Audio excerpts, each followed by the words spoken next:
History. Civilization of the Fertile Crescent. उर्वर अर्धचंद्र की सभ्यता.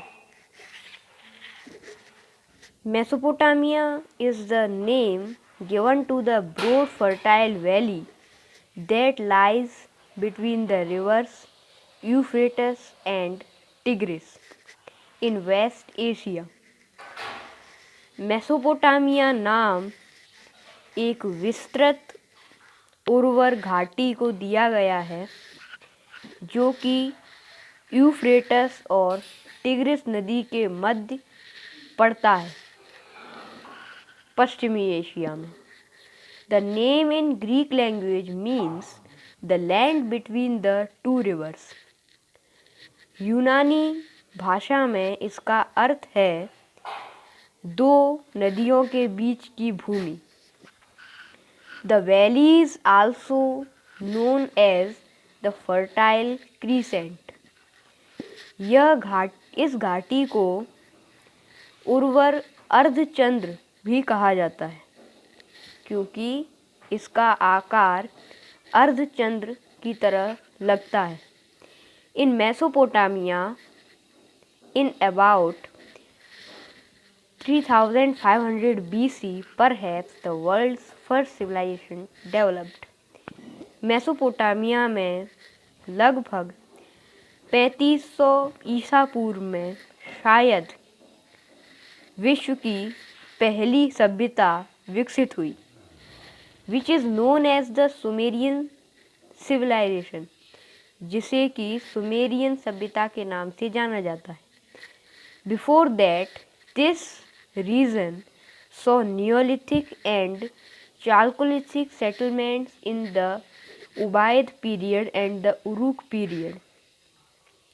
इससे पहले यह क्षेत्र नए और मध्य युग का प्रतीत होता है जो कि उबायद पीरियड और उरुक पीरियड के समय का लगता है. The Sumerian civilization flourished for 1500 years. Sumerian सभ्यता 1500 सालों तक चली या फली फूली.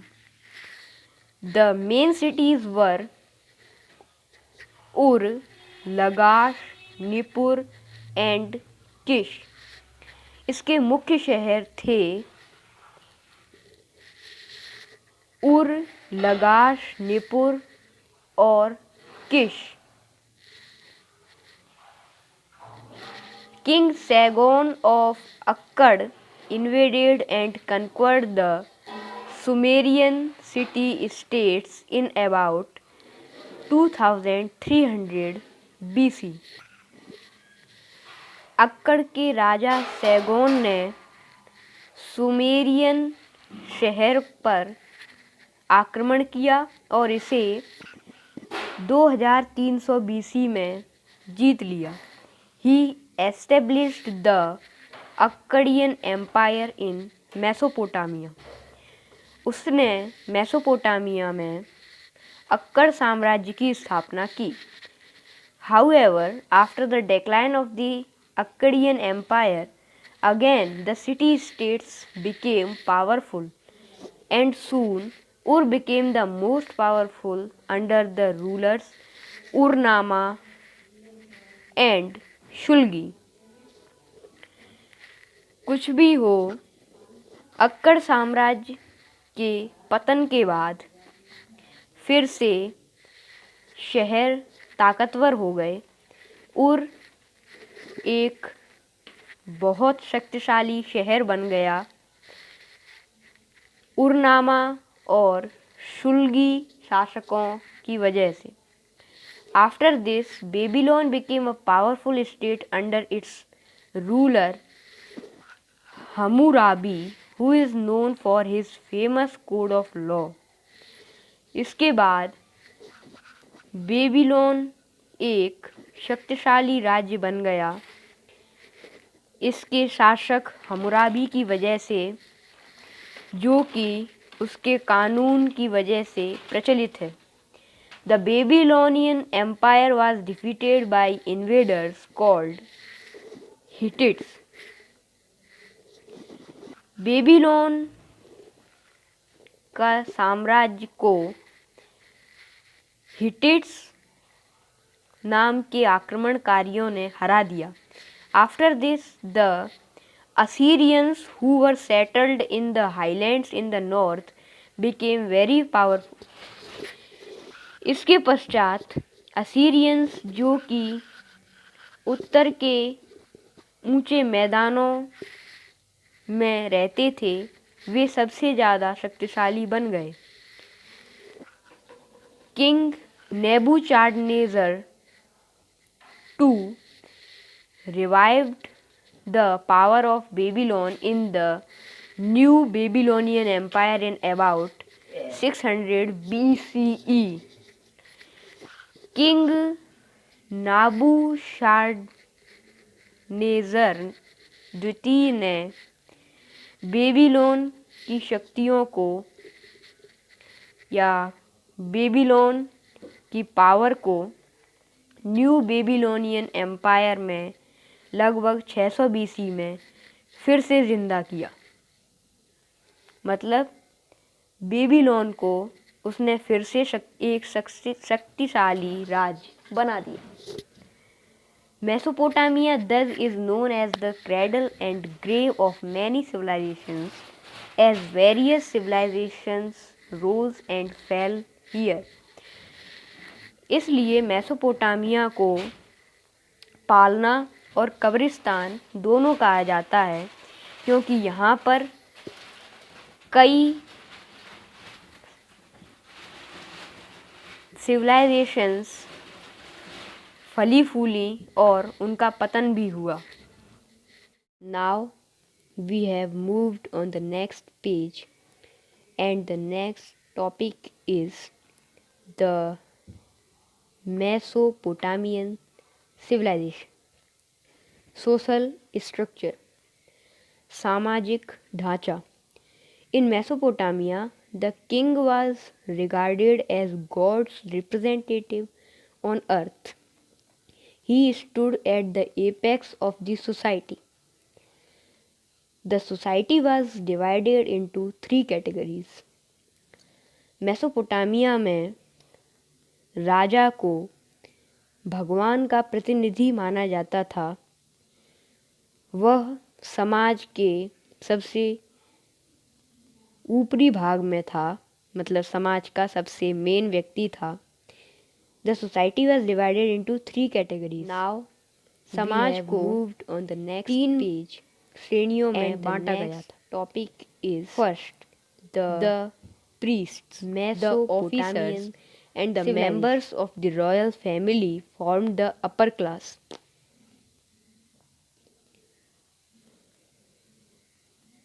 पंडित या फिर कि पुजारी, कर्मचारी और शाही परिवार के सदस्य ऊपरी भाग में आते थे.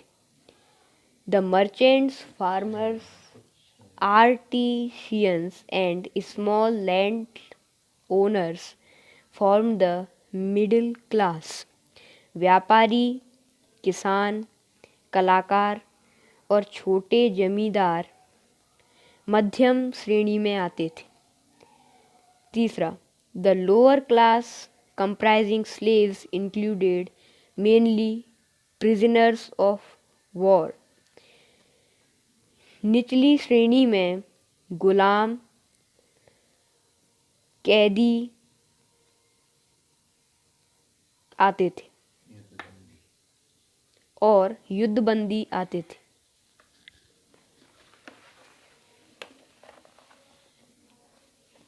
Now it's the next page, next topic, family.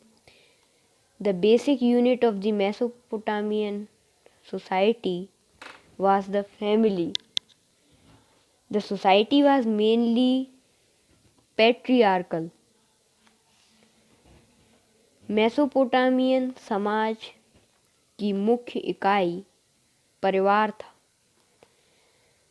समाज को पैतृक रूप से बांटा गया था। Father was the head of the family. पिता परिवार का मुखिया होता था। Women enjoyed the some rights such as holding properties और एंगेजिंग इन ट्रेडिंग एक्टिविटीज। महिलाओं को कुछ अधिकार थे, जैसे जायदाद रखना और व्यापारिक कार्य करना। ऑक्यूपेशंस, रोजगार या फिर धंधे। Agriculture was the main occupation of the people. कृषि लोगों का मुख्य धंधा था, which plenty of water supply from the Euphrates and the Tigris and an elaborate system of irrigation through canals and dikes. खेती लोगों का मुख्य धंधा था और किसानों के पास यूफ्रेट्स और टिग्रिस की वजह से पानी की अत्यधिक मात्रा में सप्लाई थी। And an elaborate system of irrigation through canals and dykes, और नहरों से भी वे अपने खेतों को पानी दे सकते थे। Wheat, barley, pulses and vegetables were grown. गेहूँ, जौ, दालें और सब्जियां उगाई जाती थी। Oxen for ploughing fields and asses as beasts of burden were used. बैलों का प्रयोग खेतों को जोतने के लिए और गधों का प्रयोग सामान ढोने के लिए किया जाता था। They also used wheeled carts for transportations of crops. वे फसलों के ट्रांसपोर्टेशन के लिए, फसलों के एक जगह से दूसरी जगह ले जाने के लिए पहियों की गाड़ी का यूज़ करते थे। Metal workers like goldsmiths and blacksmiths made ornaments and tools. धातु का काम करने वाले लोग जैसे कि सुनार और लोहार औजार और गहने बनाते थे। Textile industry also flourished. कपड़ा उद्योग भी बहुत विकास में आया। कपड़ा उद्योग ने भी बहुत विकास किया। The merchants of Mesopotamia carried on extensive trade with foreign countries. Mesopotamia के व्यापारी विदेश के देशों से बहुत व्यापार करते थे। It is believed that they also traded with Egypt and countries in the eastern part of Africa and India.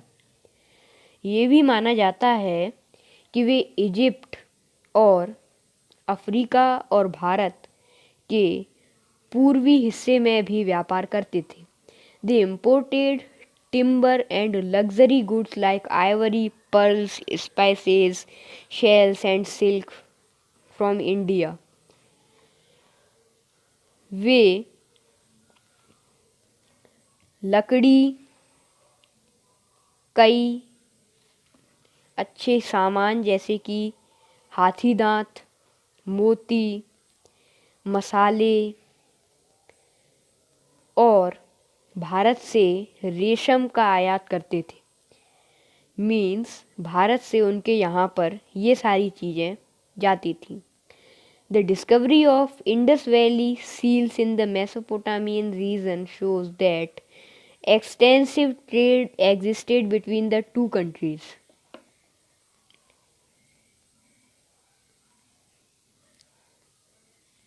Sindhu घाटी की सील्स की खोज जो कि मेसोपोटामिया में हुई, वे ये साबित करती हैं कि इन दो देशों के बीच का व्यापार बहुत अच्छा था।